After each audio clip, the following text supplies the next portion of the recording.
우리를 가장 선한 길로 이끄시는 하나님, 이 새벽의 예배당으로 우리의 발걸음을 인도하여 주셔서 감사합니다. 하나님, 간절히 소망합니다. 이 새벽 예배가 하나님을 만남으로 우리 영혼이 바른 길을 가도록 하는 은혜의 시간이 되길 원합니다.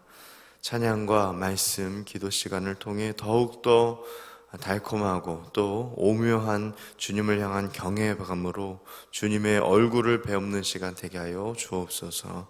오늘도 주님을 더욱더 깊이 알아가게 하여 주옵소서. 예수님의 이름으로 기도합니다. 아멘. 함께 보실 말씀 민수기 33장입니다. 오늘 본문 말씀이 조금 깁니다. 그래서 33장 1절부터 4절을 먼저 읽고 41절부터 49절을 이어서 읽겠습니다. 먼저 33장 1절부터 4절까지의 말씀 우리 한 목소리로 읽겠습니다. 1절부터 4절입니다. 모세와 아론의 인도로 대오를 갖추어 애굽을 떠난 이스라엘 자손의 노정은 이러하니라. 모세가 여호와의 명령대로 그 노정을 따라 그들이 행진한 것을 기록하였으니 그들이 행진한 대로의 노정은 이러하니라. 그들이 첫째 달 15째 날에 람셋을 떠났으니 곧 6월절 다음 날이라. 이스라엘 자손이 애굽 모든 사람의 목전에서 큰 권능으로 나왔으니 애굽에 있는 여호와께서 그들 중에 치신 그 모든 장자를 장사하는 때라. 여호와께서 그들의 신들에게로 벌을 주셨더라. 아멘. 우리 41절부터 49절도 한 목소리로 읽겠습니다. 그들이 호르산을 떠나 살모나에 진을 치고 살모나를 떠나 분온에 진을 치고 분온을 떠나 오봇에 진을 치고 오봇을 떠나 모압 변경 이에 아바림에 진을 치고 이임을 떠나 디본갓에 진을 치고 디본갓을 떠나 알몬디 브라다임에 진을 치고 알몬디 브라다임을 떠나 느보 아바림 산에 진을 치고 아바림 산을 떠나 여리고 맞은편 요단강과 모압 평지에 진을 쳤으니 요단강과 모압 평지의 진영이 베저 시몬에서부터 아벨 시딤에 이르렀더라. 아멘. 오늘도 주님의 그 이름으로 또 하나님의 말씀으로 우리가 또 한 주를 살아가기를 희망하고 소망하는 모든 우리 성도님들에게 하나님의 귀한 은혜와 축복이 함께 하시길 간절히 소망합니다. 우리가 어제도 하나님께서 주일 말씀으로 위로하시고 또 도전을 주셨는데 오늘도 이 새벽에 이 짧은 말씀이 우리에게 또 도전을 주고 영적인 각성을 일으키는 귀한 말씀이 되길 원합니다. 오늘 말씀을 보시면 사실은 이 1절부터 49절까지의 말씀을 보면 계속 진을 치는 이야기가 계속 등장합니다. 약 40여 개의 이 진을 치는 장소가 등장을 합니다. 사실 이 여정은 이전에 나왔던 말씀에 한번 등장한 바가 있습니다. 어디에서 어디로 진을 치고 이스라엘 행군이 어떻게 진행되었는지가 이미 한번 등장한 적이 있습니다. 그럼에도 불구하고 다시 한번 이렇게 이전에 등장하지 않았던 장소들까지 조금 생소한 장소들, 학자들도 잘 파악하기 어려운 그런 장소들이 계속 등장하거든요. 근데 그렇게 새로운 장소, 또 이전에 언급되지 않는 그런 장소들 등장하면서까지 다시 한번 이렇게 여정을 기록하는 이유가 무엇일까? 우리가 좀 생각해 볼 필요가 있습니다.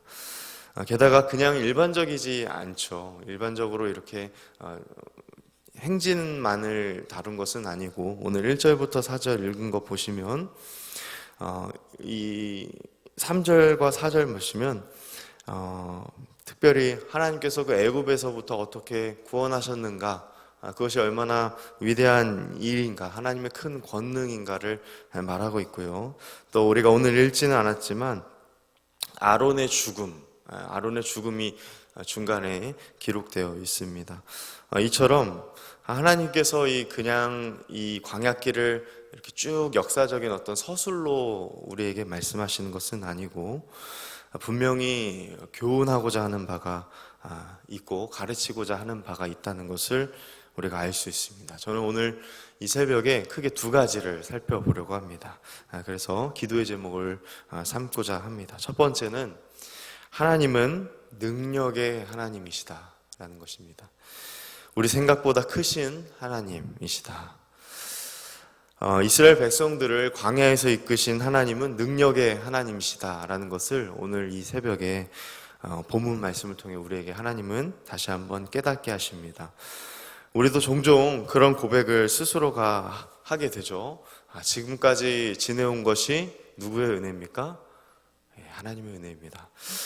물론 성도들은 예상치 못한 난간을 마주하게 합니다. 마주하게 또 됩니다.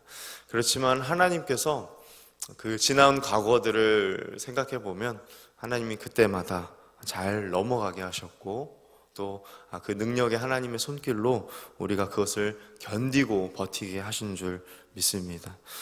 이처럼 우리가 어느 과거의 특정한 시기, 어느 과거에 지금 생각해 보면 그렇게 중요하게 여기지 않았던 그 시기가 다시 믿음의 관점으로 보면 이게 참 능력의 하나님의 손길로 잘 도우시고 하나님께서 인도하여 주셨구나를 묵상하게 되는 것입니다.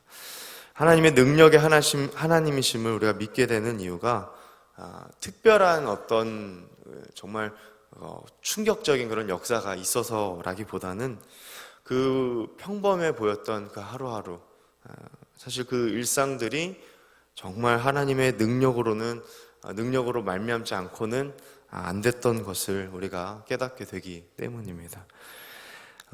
말씀을 준비하다 보니까 지지난주죠. 위임 임직 직분자 감사 예배가 떠올랐습니다. 저에게도 굉장히 큰 은혜의 시간이었습니다. 제가 느꼈던 것은 이런 사람의 탁월함 때문에 이 교회가 이렇게 세워지는 것이 아니라 하나님의 능력으로 정말 필요한 곳에 하나님이 세우시고 하나님이 그 모든 것들을 도울 일꾼을 붙이시고 합력하여 선을 이루게 하시는구나. 이것이 저는 행정을 담당하고 있다 보니까 더 그게 큰 은혜가 되는 겁니다. 이거 어떻게 빵꾸가 나면 안 되는데 그런 생각을 하면서도 하나님이 그때마다 이렇게 필요한 일꾼들을 붙여주시고 또 자발적으로 하나님께서 도우시고 이렇게 하는 것이 저에게는 굉장히 큰 능력의 하나님, 은혜의 하나님을 경험하는 시간이었습니다. 또 제가 말씀을 준비하다 보니까 새벽 예배 설교여서 그런지 몰라도 이 새벽 예배가 떠올랐습니다. 여러분 혹시 알고 계셨는지 모르겠는데 관리 간사가 지금 근 두 달 반 정도가 부재입니다. 새벽에 이제 문을 열고 또 이렇게 또 마무리하고 이러한 일들을 또 우리 관리 간사님이 하시는 일인데 이제 잘 모르시더라고요. 우리 부교육자들이 왜 이렇게 요즘은 뒤에서 기도를 안 하시지? 이렇게 좀 궁금해하시고 묻는 분들도 계시는데 저희가 항상 방송실에 들어가 있습니다. 잘 모르시는 분들 기도해 주시길 바랍니다. 관리 간사님 빨리 뽑을 수 있도록 또 뽑힐 수 있도록 세워질 수 있도록 기도해 주시길 바랍니다. 그런데 제가 이 새벽 예배를 준비하면서 그래도 참 은혜다라고 생각했던 게 무엇이었냐면 이게 예배가 이렇게 움직일 수 있고 하나님께서 적재적소에 하나님이 이렇게 지혜해 주셔서 이것이 또 하나님께 예배를 드릴 수 있도록 하나님 환경과 여건 조성해 주시는 것, 이거는 사람의 지혜로 하는 것이 아니라 하나님의 능력으로 되는 것이구나 라는 것을 정말 뼈저리게 느낍니다. 여러분 하나님께서 모든 거 하시는 줄 믿으시길 바랍니다. 하나님이 하십니다. 하나님의 손은 능력의 손입니다. 우리가 성경에서 고백하듯이 시편의 기자가 고백하듯이 사람이 여정을 지내올 수 있는 것 자신의 힘이 아니라 많은 군대로 어떠한 일을 이루는 것이 아니라 하늘에서 인생을 구워 살피시는 하나님의 능력의 손으로 되는 것입니다. 우리가 찬양으로 또 고백하였듯이 오늘 놀라운 구세주 예수 내주 참 능력의 주시도다. 우리가 그 능력의 하나님 붙드시길 간절히 소망합니다. 두 번째입니다. 우리가 오늘 기도의 제목으로 삼으실 건 하나님은 다음 세대를 책임지신다라는 것입니다. 여러분, 교회에 다음 세대가 있습니다. 우리가 다음 세대였고 이제는 또 다음 세대가 지금 올라오고 있죠.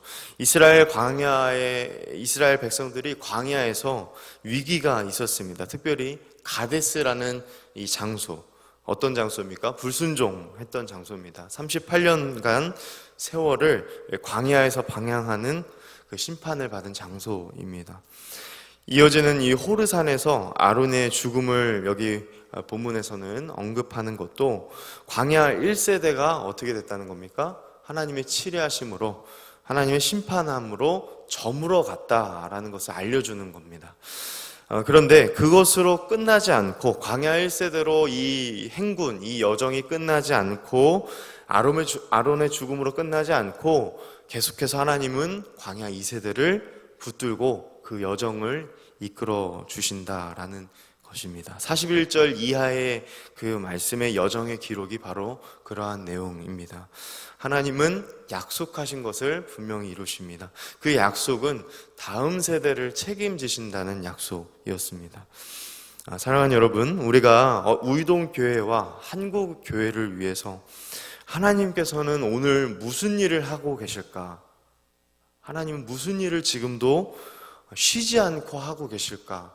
우리가 좀 이렇게 내다볼 필요가 있습니다. 분명하게 제가 젊은 목사로 말씀드릴 수 있는 것은, 하나님은 구루터기를 남기시고 하나님은 하나님을 경외하는 남은 자를 분명히 남기실 것이다 라는 것을 저는 분명하게 말씀드릴 수 있습니다. 하나님께서 말씀하셨기 때문입니다. 여러분, 우리가 다음 세대를 위해 걱정하는 것 필요합니다. 그렇지만 우리의 감정보다 항상 늘 앞서야 하는 것은 무엇이냐면, 하나님께서 하나님의 신실함으로 다음 세대에 붙드실 것이다. 우리가 이런 믿음으로, 우리가 이런 약속에 근거한 마음을 가지고 하나님께서 우리 우이동교회에 책임져 주실 것이다, 우리가 계속해서 기도해야 할 책무가 우리 안에 있습니다. 우리 다음 세대에 하나님이 흔들리지 않는 하나님의 나라 약속으로 유업받기를 간절히 소망합니다. 다음 세대가 살아야 소망이 있습니다. 여러분, 우리가 5월 지나면 여름 사역이 시작이 됩니다. 여름 사역이 이제 시작될 이 무렵, 준비될 이 무렵을 두면 저도 이제 수련회가 2달 안 남았습니다. 이제 7월 첫째 주에 준비하고 있는데, 준비를 하다 보면 인간적인 마음에 이제 참 걱정이 많이 됩니다. 이제 예산을 보니까 참 장소 대여하는 금액밖에 없어서 예산이 굉장히 제가 놀랐는데 걱정이 되죠. 걱정이 됩니다. 이거 인간적으로 어떻게 해야 될까? 그런데 제가 항상 이 수련회를 준비할 때, 어느 교회든 마찬가지입니다. 제가 준비할 때 항상 앞서야 하는 것이 무엇일까 항상 고민하고 늘 마음을 단단히 붙잡습니다. 그것은 무엇이냐면, 하나님이 하신다. 하나님이 하신다. 하나님이 다음 세대 책임지시고 필요한 말씀 넣어주실 것이다. 하나님을 향한 신실함으로 이 모든 것을 준비하려고 합니다. 여러분, 우리 인생도 마찬가지입니다. 능력에 하나님 붙드신다면, 또 하나님께서 다음 세대를 책임지신다고 한다면, 우리 손주들을 위하여 여러분, 오늘도 물론 보이는 것들이 우리가 조금 이렇게 낙담할 수도 있습니다. 우리 자녀들을 위하여 기도할 때 낙담하실 수 있습니다. 그렇지만 다시 한번 말씀을 통해서 약속을 붙들고 기도하시는 겁니다. 기도하실 때, 하나님, 우리 신앙의 행보, 우리 손주의 신앙의 행보, 자녀들의 신앙의 행보 하나님 붙들어 주옵소서. 하나님께서 이끄실 것을 신뢰합니다 라고 기도하시면 좋겠습니다. 오늘 그렇게 기도하시면서 나아가실 때에 하나님께서는 우리의 자녀들을, 우리의 손주들을 주님께서 붙드실 것이고, 우리 다음 세대 주님께서 붙들어 주시리라 믿습니다. 우리 이렇게 기도하셨으면 좋겠습니다. 우리 말씀을 기억하시면서 기도하시고, 또 오늘 두 가정 특별히 위하여 기도해 주시길 바랍니다. 한옥자 집사님 가족 건강, 감사와 충성의 신앙생활, 남편 구원과 하는 일 번창, 아들 가정 위에, 또 이동현 성도님 말씀과 기도로 주님이 이끄시는 믿음의 가정 될 수 있게, 주의 사랑이 흘러넘치는 축복의 통로 될 수 있도록 기도해 주시길 바랍니다. 특별히 우리 환우들 아마 알고 계실 것입니다. 우리 환우들을 위하여서도 특별히 기도해 주시길 바랍니다. 우리 주님의 이름 한번 부르짖고 우리 기도하시다가 각자의 처소로 돌아가겠습니다.